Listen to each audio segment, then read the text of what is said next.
এইটোৰ যিটো প্লেটফৰ্ম আছে প্লেটফৰ্মৰ পৰা আপোন 30 ফুট ওখ আৰু প্লেটফৰ্মটো যিটো আমি বেদি বনাইছোঁ সেইটো 10 ফুট সৰ্বমুঠ মাটিৰ পৰা 40 ফুট ওখ মূৰ্তিটো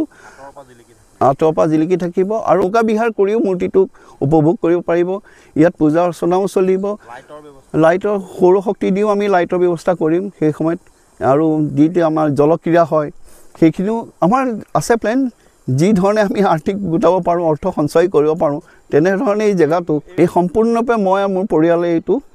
বৰ্তমানলৈকে ব্যয় কৰি আছোঁ বিভিন্নজনৰ লগত যোগাযোগ কৰিছোঁ যাতে আৰু কিছু এক্সটেনশ্যন ভাল কাম হ'ব আৰু আৰ্থিক যদি আমি লাভ কৰোঁ তেতিয়া ভাল ধৰণে আৰু কিছু কাম আমি ইতিবাচক দিশত কৰাৰ মই এটা প্ৰয়াস কৰি আছোঁ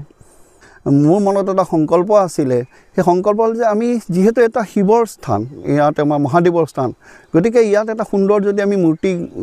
নিৰ্মাণ কৰি পেলাই যদি আমি আমাৰ যিসকল আধ্যাত্মিক ব্যক্তি পৰ্যটক ধাৰ্মিক পৰ্যটক হিচাপে আহিব বিচাৰে তেওঁলোকে এই এনেকুৱা ধৰণৰ কিছু বস্তু দেখিলে বা এটা বৃহৎ আকাৰৰ মূৰ্তি যদি তেওঁলোকে দৰ্শন কৰিব বিচাৰে বা আধ্যাত্মিকতা তাত থাকে নিশ্চয় পৰ্যটকসকলৰ এটা সময়ত ইয়াত ভিৰ হ'ব যিহেতু আমি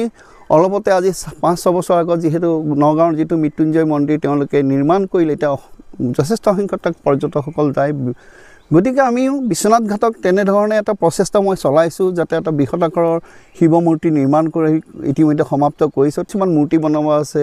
নন্দীক যিহেতু শিৱৰ সন্মুখত এখন নন্দীৰ এটা মূৰ্তি থাকে শিৱলিংগ এটা থাকে সেইখিনিও এতিয়া প্ৰতিষ্ঠা কৰিব আছে সেইকাৰণে ই অকণমান আৰু কিছু 6-7 মাহ মোক লাগিব অহা নৱেম্বৰ মাহত আমি এই অনুষ্ঠানভাগ মানে আকৌ সকলো পৰ্যটকৰ কাৰণে মুকলি কৰিবলৈ আগবাঢ়িছোঁ আৰু এই বিষয়বস্তুটো যি মূৰ্তিটো ইয়াত আচলতে কংক্ৰিটৰ মূৰ্তি বনোৱা সম্ভৱ নহয় এইকাৰণে সম্ভৱ নহয় যে ইয়াত আমাৰ ট্ৰেন্সপৰ্টেশ্যনৰ বহুত প্ৰব্লেম হয় কাৰণ পানীত কিছু বস্তু আনিবৰ কাৰণে মানে গধুৰ বস্তু কঢ়িয়াই অনাৰ কাৰণে আমাৰ কোনো তেনেধৰণৰ সাধন নাই এইটো আমি হস্তনিৰ্মিত নাওতেই গোটেইখিনি বস্তু অনা হয় আৰু আটাইতকৈ কঢ়িয়াবৰ কাৰণে বহুত অসুবিধা হয় সেইকাৰণে আমি লঘু এটা কি বস্তুৰে লঘু এটা মেটেলিক বস্তু আমি ইয়াত ব্যৱহাৰ কৰিবলৈ ওলাইছিলোঁ এই মূৰ্তিটো মই যোৱা নেপালত আজি 2 বছৰ আগত যাওঁতে দেখা পাইছিলোঁ তেতিয়া মোৰ মনত এটা ভাবিছিলোঁ যে আমি বিশ্বনাথ ঘাটত তেনেধৰণৰ মূৰ্তি এটা প্ৰতিষ্ঠা কৰিলে ৰাইজৰ পৰ্যটকসকল নিশ্চয়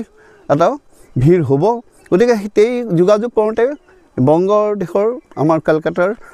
তাৰ কিছু আহিছিলে আমাৰ এই মূৰ্তি বনোৱা নিৰ্মাণ কাৰ্যকৰ এটা তেওঁলোকৰ ফাৰ্ম আছিলে তেওঁলোকে ইয়াত আহি জেগা চাই স্থান চাই বনোৱা নিৰ্মাণ কৰিম বুলি আগ্ৰহ প্ৰকাশ কৰিলে আৰু তেওঁলোকৰ যোগাযোগ অৰ্থে এই মূৰ্তিটো নিৰ্মাণ কৰা হ'ল এইটো সম্পূৰ্ণ ফাইবাৰ ৰেইনফোৰ্সড পলিমাৰ বুলি কয় এই মেটেলটো আৰু ই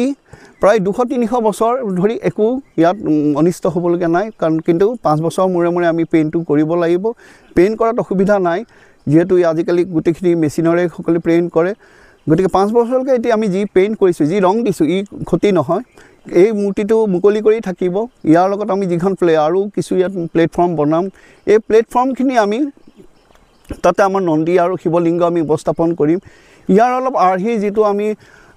কইম্বটুৰৰ সদগুৰুৰ যিটো আশ্ৰমত আছে এটা বিশাল মূৰ্তি আদিযোগী বুলি কয় কলা মূৰ্তি সেই আৰ্হি অকণমান মই লৈছোঁ বিশ্বনাথবাসী হিচাপে বিভিন্ন ঠাইত আলোচনাও হৈ আছে আৰু ভৱিষ্যত দিনত আমি এনেধৰণৰ এটা পৰিৱেশ এটা বিচাৰি আছোঁ ইয়াত যিটো পৰিৱেশে বিশ্বনাথ চাৰিআলিৰ অৰ্থনৈতিক উন্নতি হওক সাংস্কৃতিক উন্নতি হওক ধাৰ্মিক উন্নতি হওক প্ৰতিটো ক্ষেত্ৰত পৰ্যটকসকল যেতিয়া ইয়াত আগুৱাই আহিব অহাৰ পিছত আমাৰ যিখিনি উন্নয়নৰ যিখিনি ধাৰা সেইখিনি আগুৱাই লৈ যোৱাৰ ক্ষেত্ৰত সহযোগ হ'ব বুলি আমি এটা ধাৰণা ৰাখিছোঁ আৰু এটা কথা স্পষ্ট হৈ আছে ইয়াত চাওক গুপ্তকাশী হিচাপে কাশীৰ পিছতে বিশ্বনাথ ঘাটক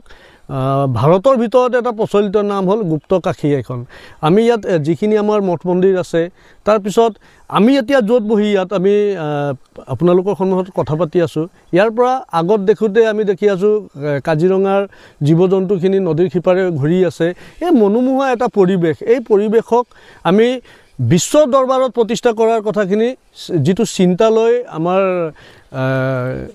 গ্ৰীণ আছিয়ানা ৱেলফেয়াৰ ছ'চাইটিৰ কল্পনা হওক বৌ হওক যেনেকৈ আগুৱাই আহিছে ইয়াক আমি সঁচাকৈ শলাগ ল'ব লাগিব আৰু আগন্তুক দিনত আমাৰ সংগঠনসমূহৰ হওক জাতীয় সংগঠন দল সংগঠনসমূহৰ কেনেকুৱা সহযোগ লাগিব তেখেতক সেই গোটেইখিনি সহযোগিতা কৰিবলৈ আমি আগুৱাই আহিম স্বাৰ্থ এটাই আছে যে বিশ্বনাথ চাৰিআলিৰ উন্নয়ন আৰু এই বিশ্বনাথ মন্দিৰৰ আৰু এই আমাৰ উমা টুমুনিৰ যিটো ঐতিহাসিক এটা ঠাই ইয়াৰ উন্নয়নৰ স্বাৰ্থত আমি সকলো আগুৱাই আহিম। এটা কথা আমি লক্ষ্য কৰি আছোঁ, বিগত কিছু বছৰ ধৰি ইয়াত পৰ্যটন দিৱসৰ দিনাখন পৰ্যটনৰ কথাখিনিক লৈ, পৰ্যটক কেনেকৈ আহিব লাগে এই বিষয়বস্তুখিনিক লৈ পেলাই আমাৰ ইয়াত ছেমিনাৰো হৈ গৈ আছে। 2টা ছেমিনাৰ মই এটেণ্ড কৰিছোঁ আৰু বিজ্ঞ ব্যক্তিসকল আহিছে। আমি অকণমান বিশ্বনাথ ঘাটক লৈ, বিশ্বনাথ ঘাট আৰু উমা টুমুনিৰ লগতে দাঁতি কাষৰীয়া আমাৰ চাহ ফেক্টৰী যিখিনি আছে, আমাৰ চাহ উদ্যোগ যিখিনি আছে, সেই চাহ উদ্যোগ হওক বা অন্য যিমানখিনি আমাৰ আহোমৰ দিনৰ যিখিনি কীৰ্তিচিহ্নসমূহ আছে, সেই গোটেই বস্তুখিনিক এটা জেগাত ৰাখি আমি এটা যদি পেকেজ ছিষ্টেমত আমি আগুৱাই যাম, তেতিয়াহ'লে কিন্তু নিশ্চয় এদিন আমি সুফল পাম বুলি আমি আশাবাদী। আৰু ব্যক্তিগতভাৱে হওক অথবা বিশ্বনাথৰ এজন সামাজিক ব্যক্তি হিচাপে মই কিশোৰ হাজৰিকা দাদা আৰু তেওঁৰ পৰিয়ালক মই ধন্যবাদ জ্ঞাপন কৰিছোঁ। যিকোনো খবৰৰ বাবে যোগাযোগ কৰক 7099017330 লগতে 7099017110 নম্বৰত।